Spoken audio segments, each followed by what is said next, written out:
Good morning, YouTube. It's a little bit after 8:20 a.m. on July 5th. We are on our 5th day of this camping slash hiking trip.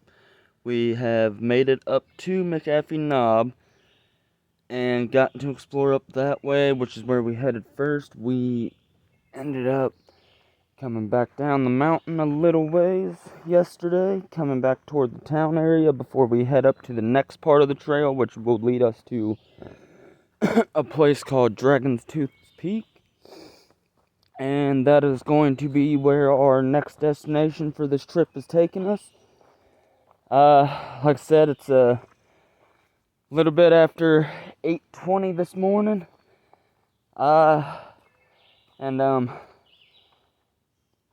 Yeah, it's been fun.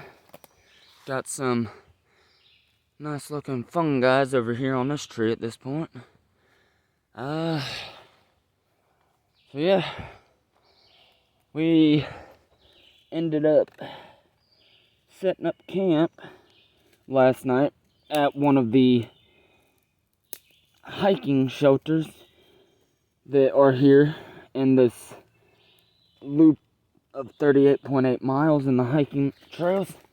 And we are currently at, I believe it is called Jacob's Creek camping shelter, something like that. Over here, guys, is a massive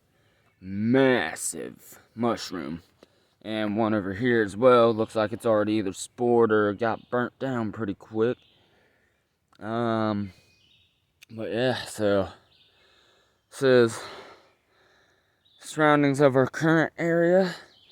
If you see that little building back behind the trees there, that is actually the outhouse.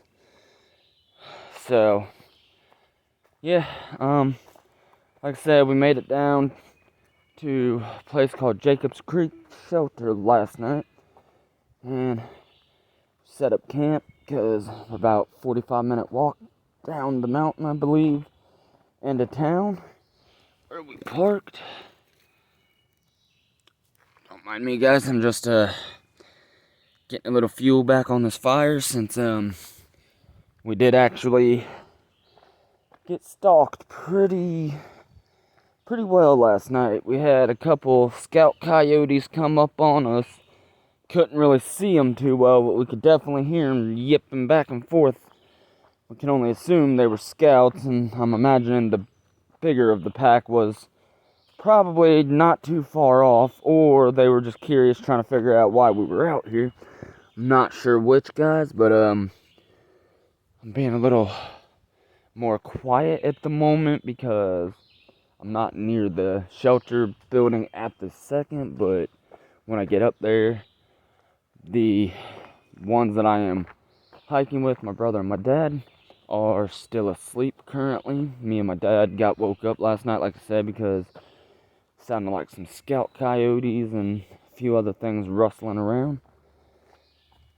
And wasn't too bad. Nothing bad happened. As you can see, we're all just fine. Little sign up there says it is a 2-night camping limit at this shelter, guys. Yeah, so we're all doing good. We're all still alive and kicking. But not only did we get stalked by the couple of scout coyotes or so last night, but before last night, when my dad and brother went back down to town to charge up their phones because my solar box charger wasn't charged enough to keep them going. So they went down to town to the car, charge up their phones and stuff. I have not actually done that one yet, guys. My phone was doing alright yesterday, even it's still at like 45%. Anyway, down in this little gap area here, guys, this has been the main area that I've been finding my firewood and stuff like that and gathering it. It's absolutely gorgeous up here, guys. I'm just going to tell you that now. It is it's incredible up here, but it can be quite nerve-wracking, is the best word I can think of there. Just due to when you're up here, you're no longer in your playground, you're in the animals' playground again, and they're much more well-equipped than we are for these kinds of terrains, I can tell you that much. So yeah, like I said, right now, guys, I'm down here gathering a little bit, get that fire up and going a bit. To be honest though, guys, I'm surprised that it's still going at all, because it's been smoldering since last night.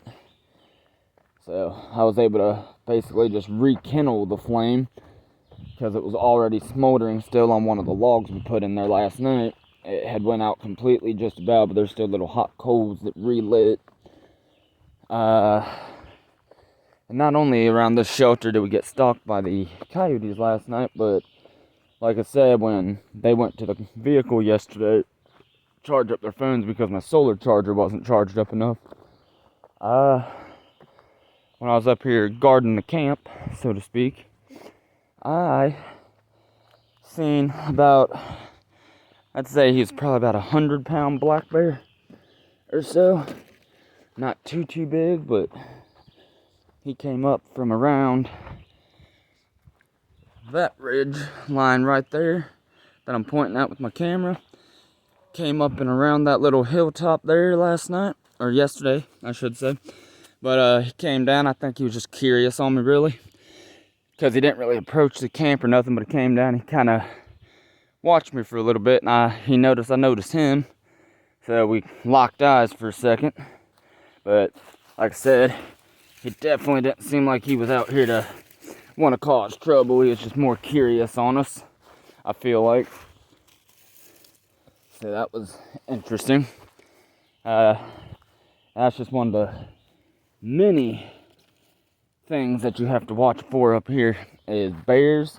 You've got coyotes and all kinds of other things, I'm sure, that could come up and cause some issues. And we even got timber rattlesnakes around this part, so we have to watch out for them as well, because if you hear them a rattling, you're too close, and that's your warning to get away from them before you get struck. And I don't think I want to get hit by a timber rattler. I don't feel like making a hospital trip. That would not be pleasant. Not with a rattlesnake bite.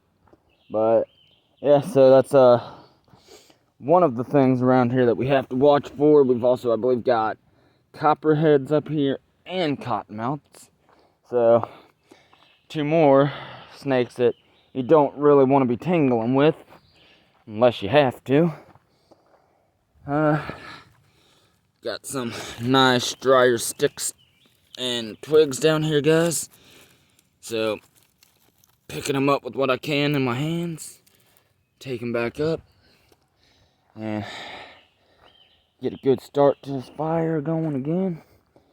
Luckily for me, I tend to be really good at making fire, as a lot of the group that knows me is finding out, because I get called a firebug, guys. Who would have known? I don't play with fire that much. Okay, yes I do. That was a big joke. I definitely play with fire too much for my own good. I've burnt myself on several occasions playing with flames. So, yeah. But it's something I've enjoyed doing since I was a kid, was making fires. And it's worth it, because it definitely comes in handy for survival.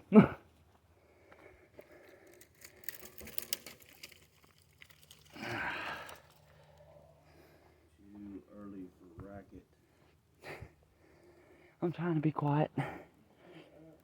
I didn't get too loud until I was down that way more.